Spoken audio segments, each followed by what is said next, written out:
હાલો મિત્રો, કેમ છો? આજે લઈને આવ્યા છે નવો બ્લોગ. તો વિડીયોમાં છેલ્લે સુધી બન્યા રહેજો, આખી જાણકારી આપશું. કેમ છો યુટ્યુબ ફેમિલી? મજામાં ને? મજામાં જ રહેવાનું. તો આજે આપણે જઈએ છીએ દીવમાં. તો હવે આપણે નીકળી ગયા છે રોડ પર. તો આપણે રોડ ઉપર જઈએ છીએ. તો આપણે આગળ જઈએ છીએ ફોર વ્હીલ. તો આપણે સુંદર વ્યૂ જોતા જોતા પહોંચી ગયા છે દીવમાં. આપણે ફાયનાથ ચોકડી પાસે જવાનો છે. તો ફાયનાથ ચોકડી પાસે પહોંચી ગયા છે. આ છે ફાયનાથ ચોકડીનો વ્યૂ. તો સામે આપણે જવાનું છે બેસવા માટે, એટલે કે આરામ કરવાનો છે. આરામ કરીને તમને બતાવશું સુંદર વ્યૂ ને ફાયનાથ ચોકડી પણ બતાવશું. તો આપણી સામે છે તંબુ.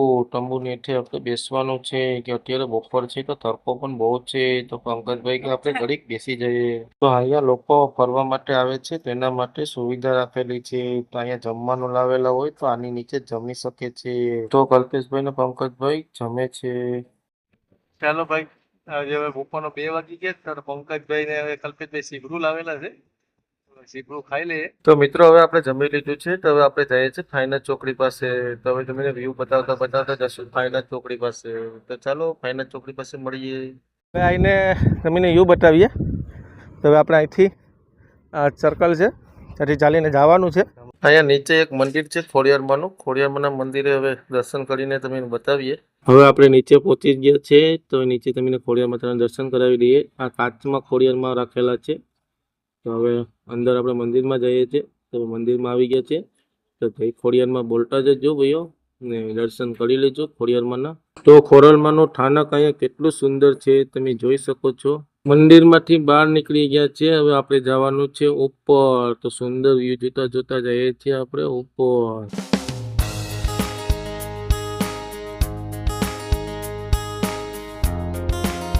છે થોડુંક દૂર છે. હવે અહીંથી ઉપર આવી ગયા છે. હવે દરિયાનો વ્યૂ તમને બતાવીએ. પેલો પીલાણું જાય છે, ઘરે જાય છે હવે માછલા પકડીને. સાંજે અહીંયા બેસવા માટે માણસો માટે બનાવેલું છે આ લોકોએ. પંકજભાઈ કે ચાલો. તો હવે આપણે આવી ગયા છે ફાઇનાન્સ દેવી પાસે. 149 નામ છે તેનું. તો તમને આખો ગોળ તમને બતાવું કે કેવી લેવી છે. સ્ટીમ્બર પણ કહે છે, લેવી પણ કહે છે. પછવાડાનો ભાગ છે. કેટલો સુંદર લાગે છે. બીજી સાઈડ આવી ગયા. અત્યારે હું કાચ છે તે ખારસના હિસાબે તે આપણે કાચ સાફ કરીને પણ વિડીયો તમને બતાવશું. પંકજભાઈ જરા કાચ સાફ કરો આ બાજુનો. હવે પંકજભાઈ કાચ સાફ કરે છે. હવે આપણે વિડીયો લઈ લઈએ. હવે આ કેબિનનો આગલો ભાગ છે. અહીંથી તમે હવે સુંદર સ્ટીમ્બર કહે, લેવી કહે, ફાઇનાન્સ લેવી કહે તો વધારે સારું છે. આ રસ્તા પરથી હેઠે જવાનું છે. પંકજભાઈ આપણે આગળ છે. પંકજભાઈને આપણે ફોલો કરીએ છીએ. મારી પછવાડે તમને દરિયો દેખાતો હોય છે, સાગર કહેવાય તેને. હવે આપણે મંદિરે આવી ગયા છે. આ જો આ મંદિર છે, ઉપર લાલ ધજા ઉડે છે. હવે આપણે મંદિરમાં જવાનું છે. આપણે અહીંથી હેઠે જવાનું છે. તો હેઠે જઈને બતાવીએ. પહેલી બાજુ તો સીડી દેખાય. આ બાજુ પણ એક છે મંદિર, તે ગુફામાં છે પેલી. અને આ ભાટ કહેવાય, તે ભાટમાં અંદર છે. તો આપણે દર્શન કરી આવીએ. તો અહીંયા પણ મિત્રો ખોડલમાનું જ મંદિર છે. તો આપણે ખોડલમાના દર્શન કરી લ્યો અને જય ખોડિયારમાં બોલતા જજો. ક્યારેક આવો તો દર્શન કરવાનું ભૂલતા નહીં. હવે અમે દર્શન કરી લઈએ. અહીંયા બહુ નાનું છે, એટલે વાંકા વળીને આપણે ઉતરવું પડે છે. અને આ માતાનું હવન કુંડ છે. અહીંયા હવન કરવા લોકો આવે જ છે. ચાલો ખોડિયાર માતાના દર્શન કરીએ. હવે મંદિર છે, ત્યાં ભવાની માતાનું મંદિર છે મિત્રો. અહીંયા દરિયાનું પાણી પણ આવે છે.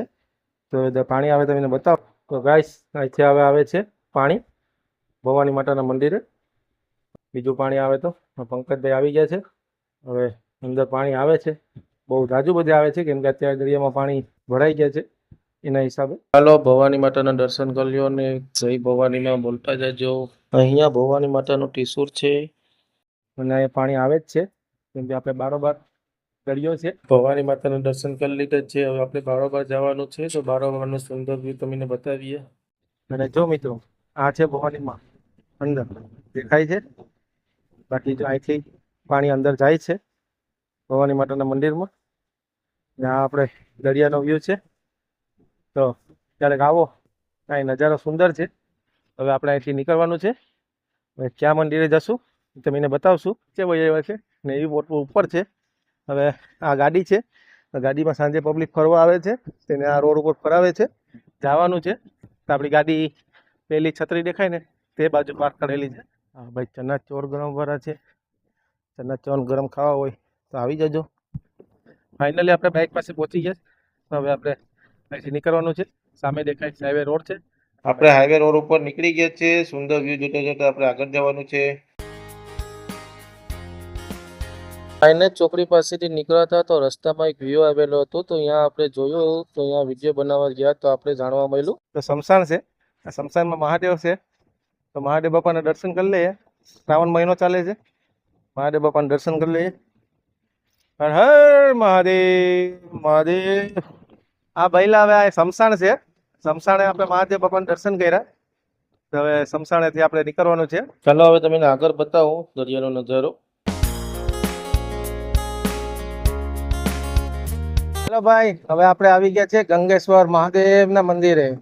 હવે તમને ગાડી પાર્ક કરી ને મહાદેવનું મંદિર બતાવીએ. પહોંચી ગયા છે ગંગેશ્વર મહાદેવના મંદિરે. તો આ બારોબારનો ગેટ છે. તો હવે આપણે અંદર ગયા છે તો કબૂતર કેટલા મસ્ત ચણ ખાય છે. ત્યાં લખેલું છે સુસ્વાગત, મતલબ કે આપણે અંદર જવાનું છે. તો આ સ્તંભમાં બનાવેલું છે કબૂતર માટે ઘર. તો તેમાં કબૂતરને ચકલા પર રહી છે. અહીંયા સુંદર વ્યૂ બતાવી દો. હવે આ મંદિરનું કામ ચાલુ છે. મંદિરે કામ પતે પછી ત્યાં સ્થાપના કરવાની છે ભગવાનની. હવે અહીંયા ચપ્પલ ઉતારવાના છે. હવે આપણે જવાનું છે મહાદેવ બાપાના દર્શન કરવા. તો હવે સામે છે ગંગેશ્વર મહાદેવનો બોર્ડ. તો હવે આપણે સીડીએથી નીચે જવાનું છે મહાદેવ બાપાના દર્શન કરવા માટે. તો હવે આપણે આવી ગયા છે નીચે. તો હવે નંદી મહારાજના દર્શન કરી લઈએ. તો મિત્રો તમે પણ કરી લેજો. હવે આપણે જવાનું છે ગણપતિ દાદાના દર્શન કરવા. તો ગણપતિ દાદાના દર્શન કરીને આપણે જવાનું છે કષ્ટભંજનના દર્શન કરવા. તો કષ્ટભંજન બોલજો મિત્રો. અહીંનો સુંદર વ્યૂ જોઈ લ્યો.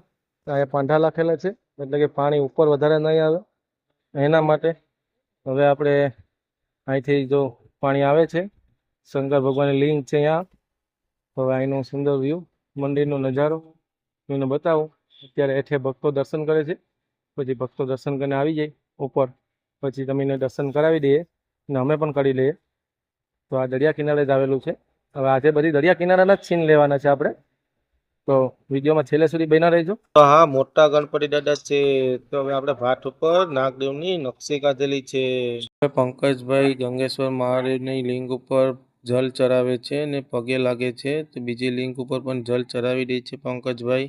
કલ્પેશભાઈ પણ કહે છે કે લાવો હું પણ જલ ચડાવી આવું. તો કલ્પેશભાઈ પણ શિવની ઉપર જલ ચડાવે છે ગંગેશ્વર મહાદેવને. તો પંકજભાઈ અને કલ્પેશભાઈએ ગંગેશ્વર મહાદેવના દર્શન કરી લીધા છે. તો હવે અહીંયા ભક્તો પણ બધા ઘણા બધા છે, તે લોકો પણ હવે દર્શન કરીને શિવલિંગ ઉપર જલ ચડાવી દે છે. અને હવે આપણે અહીંથી નીકળવાનું છે.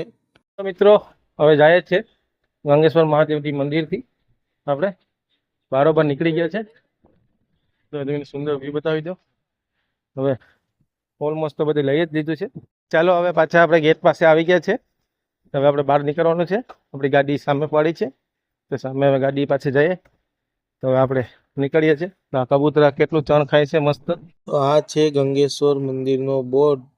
તો મિત્રો હવે ગંગેશ્વર મહાદેવના દર્શન કરીને હવે અમે ઘરે જઈએ છીએ. તો અમારી વિડીયો તમને કેવી લાગી તો લાઈક કરજો, શેર કરજો અને સબસ્ક્રાઈબ કરજો. ને જય કષ્ટભંજન લખવાનું ભૂલતા નહીં.